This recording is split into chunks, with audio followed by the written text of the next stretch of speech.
गुजरात से लेकर महाराष्ट्र तक पानी का प्रचंड प्रहार देखने को मिल रहा है। बिहार और यूपी जहां बारिश के लिए तरस रही हैं, तो वहीं मुंबई से लेकर पुणे और नवसारी से लेकर तापी जल प्रलय आ गया है।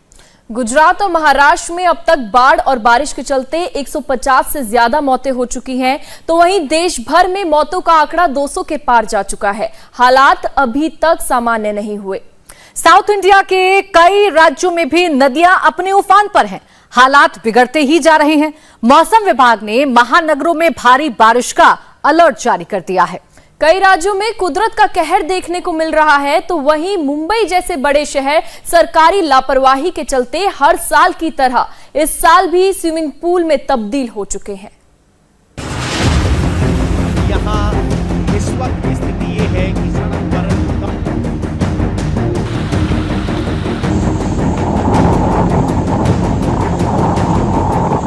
महाराष्ट्र से गुजरात, बारिश का प्रचंड प्रहार।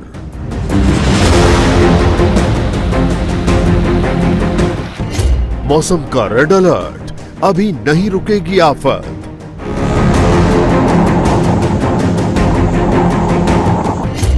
यूपी बिहार तरसे, महाराष्ट्र गुजरात में जमकर बरसे।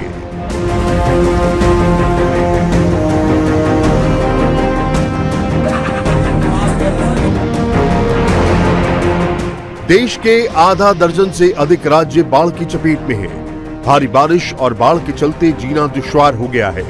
देश के कई राज्यों से बाढ़ की भयानक तस्वीरें सामने आ रही हैं। पानी के प्रचंड प्रहार से लोग बेहाल हैं। महाराष्ट्र, गुजरात, मध्य प्रदेश तो बाढ़ से बुरी तरह प्रभावित हैं। कुदरत का क्रोध ऐसा है कि कोई भी इससे अछूता नहीं है। मुंबई से लेकर पुणे, नागपुर से लेकर नासिक, वडोदरा से लेकर नवसारी, तो वहीं मध्य प्रदेश का हरदा, छिंदवाड़ा, हर तरफ बाढ़ का पानी है। देश के अलग अलग राज्यों से आई बाढ़ की इन भयानक तस्वीरों को देखिए।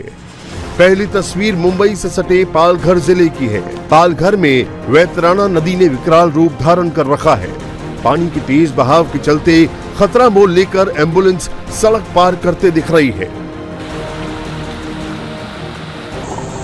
पुणे की तस्वीर तो इससे भी भयानक है। बाढ़ की विनाश लीला ऐसी है कि गोदरे गांव में एक शख्स बरसाती नदी में फंस गया और तेज धारा के चलते बह गया। गुजरात के वलसाड में दमनगंगा नदी पर बने मधुबन बांध से भारी मात्रा में पानी छोड़ा गया है। इतनी बारिश हुई कि डैम से पानी ओवरफ्लो हो गया। तेलंगाना में भारी बारिश के चलते गोदावरी नदी भयंकर उफान पर है। गोदावरी नदी के तट पर स्थित एक मंदिर पूरी तरह डूब गया। महाराष्ट्र और उत्तरी तेलंगाना से भी भारी मात्रा में बाढ़ का पानी गोदावरी नदी में पहुंच रहा है। आसमानी आफत के चलते मध्य प्रदेश के हरदा और खंडवा जिले का संपर्क टूट चुका है। एनडीआरएफ की टीमें लगातार लोगों का बाढ़ प्रभावित इलाकों से रेस्क्यू कर रही हैं।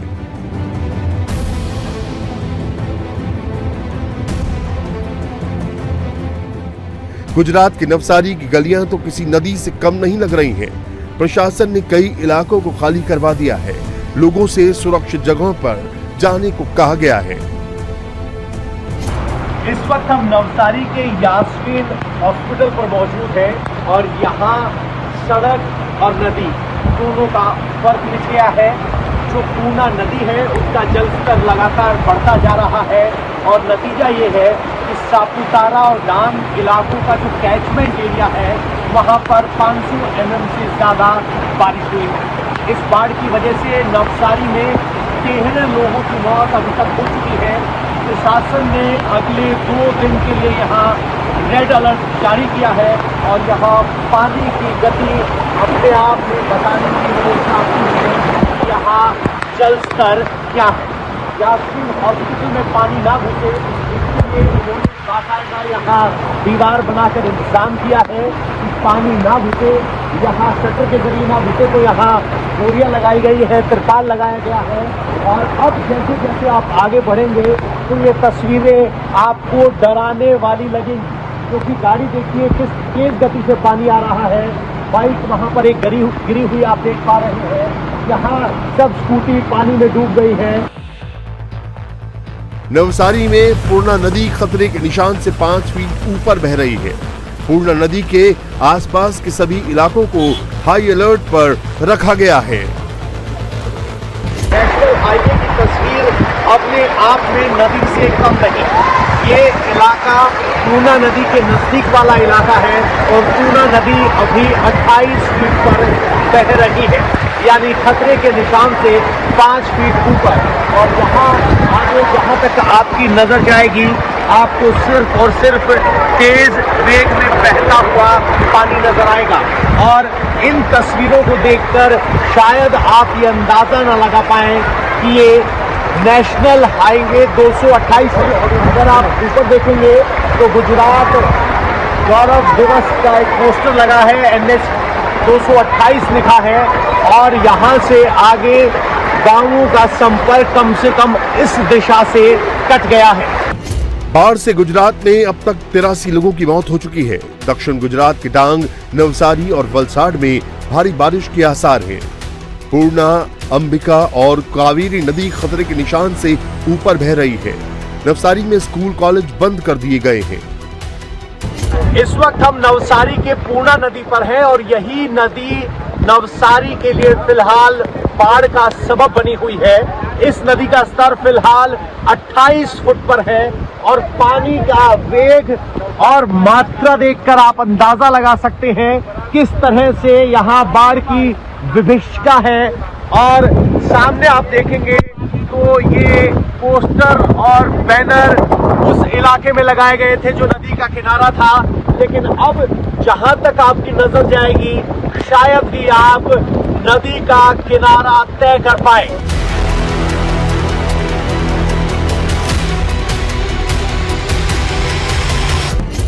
नवसारी में 16 इंच बारिश हुई है, वलसाड में 15 इंच बारिश हुई है, डांग में 11 इंच बरसात हुई है, तापी में 9 इंच तो वहीं नर्मदा में 8 इंच बारिश हुई है।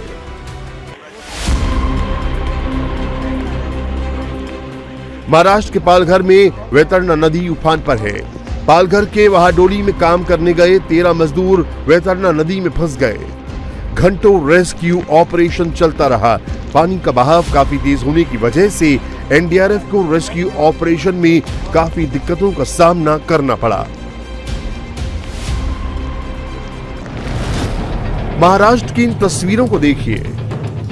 राज्य के 10 से ज्यादा जिले पानी का प्रहार झेल रहे हैं। ठाणे के अंबरनाथ शिव मंदिर में पानी घुस गया है।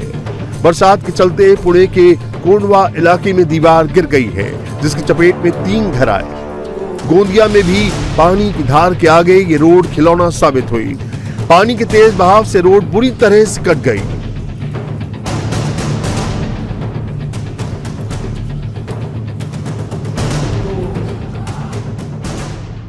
मुंबई की 20 जगहों पर 6 घंटे में 40 मिलीमीटर पानी बरसा। मूसलाधार बारिश की आशंका के मद्देनजर नवी मुंबई में सभी स्कूल और कॉलेज बंद करने के आदेश दिए गए हैं। मुंबई में आज लगातार तीसरा दिन है जब रुक रुक के बारिश हो रही है। न सिर्फ मुंबई बल्कि ठाणे, नवी मुंबई और पालघर जैसे इलाकों में भी मूसलाधार बारिश हो रही है। और अब हम जहां पर खड़े हैं दादर चौपाटी इलाका है, बीच एरिया है। यहाँ पर बड़ी संख्या में लोग टूरिस्ट आते हैं, न सिर्फ मुंबई से बल्कि बाहर के शहरों से। अब हाई टाइड के समय किस तरीके का जो समंदर की लहरें हैं वो रौद्र हो गई हैं, उसका हम नज़ारा दिखा रहे हैं। जो लटें हैं जो समंदर से आ रही हैं वो देखें पूरी तरीके से ऊपर की तरफ आ रहा है, अंदर तक पूरा काफी चौपाटी के भीतर तक ये पानी आ रहा है। ऐसे में जो लोग यहाँ पर घूमने के लिए आते हैं उन्हें खतरा हो सकता है, इसलिए पूरी चौपाटी को खाली करवा दिया गया है। पुलिस की टीम यहाँ पर तैनात थी और जो लाइफ गार्ड की टीम है वो भी यहाँ पर चौपाटी पे दादर के मौजूद रहती है। और खास तौर पे हाई टाइड का जो खतरा है उसको देखते हुए आप देखें सामने बीएमसी ने एक नोटिस भी यहाँ पर लगा के रखी है, बैनर लगा के रखा है, जिसमें साफ तौर पे कहा गया है कि मौसम विभाग ने अगले 24 से 48 घंटे ऑरेंज और येलो रेड अलर्ट मुंबई के लिए दिया हुआ है। ऐसे में जिस समय हाई टाइड रहती है सुबह 8 बजे से लेकर 10 बजे तक, उस दौरान ही आपको केवल यहाँ पर जो बीच है चौपाटी के वहां रहना है और उसके बाद आपको यहाँ से हट जाना है। हर साल मॉनसून के सीजन में मुंबई का यही हाल होता है। थोड़ी सी बारिश क्या हो गई, पूरी माया नगरी स्विमिंग पूल में तब्दील हो जाती है। लेकिन ऐसा क्यों होता है, इसके पीछे की वजह है। ड्रेनेज सिस्टम, नालों की वक्त पर सफाई न हो पाना, प्लास्टिक और बोतल, बढ़ती आबादी, शहर का विकास तेजी से होने लगा, जिसकी वजह से जल निकासी के कई नेचुरल रास्ते बंद हो गए हैं। नदी नालों का अतिक्रमण,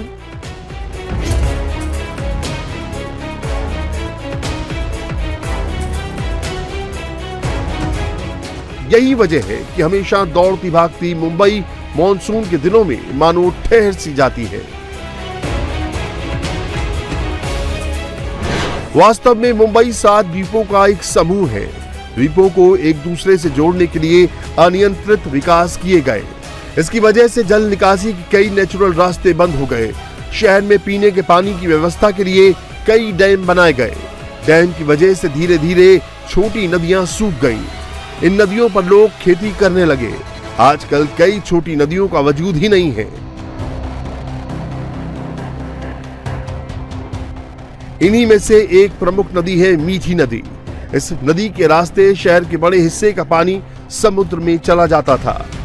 इस नदी के आसपास कई उद्योग लगे। उद्योग का कचरा नदी में जाने लगा। नदी का नेचुरल बहाव ठहर गया।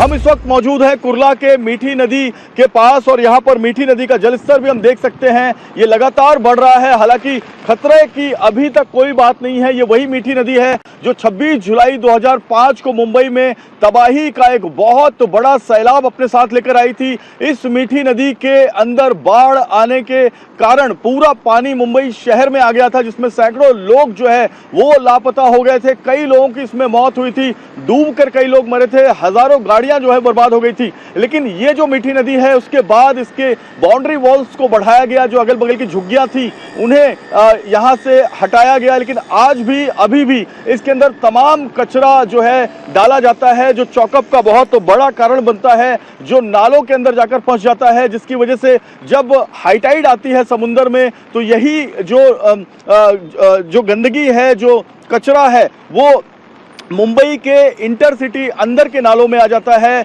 और इसके कारण कई बार जो वाटर लॉगिंग है उसकी समस्या बढ़ जाती है। मुंबई की सड़कों के नीचे 2000 किलोमीटर लंबा ड्रेन सिस्टम है। इससे जुड़ते हैं 440 किलोमीटर लंबे छोटे छोटे द्वीपों के ड्रेनेज। इन सब का पानी अरब सागर में गिरता है। मुंबई की मीठी नदी जो सिर्फ बारिश में ही दिखाई पड़ती है, ये माहिम की खाड़ी में मिलती है। ये नदी भी उफान पर आने के बाद कहर बरपाती है। मुंबई का ड्रेनेज सिस्टम प्लास्टिक और कचरे की वजह से चोक हो गया है।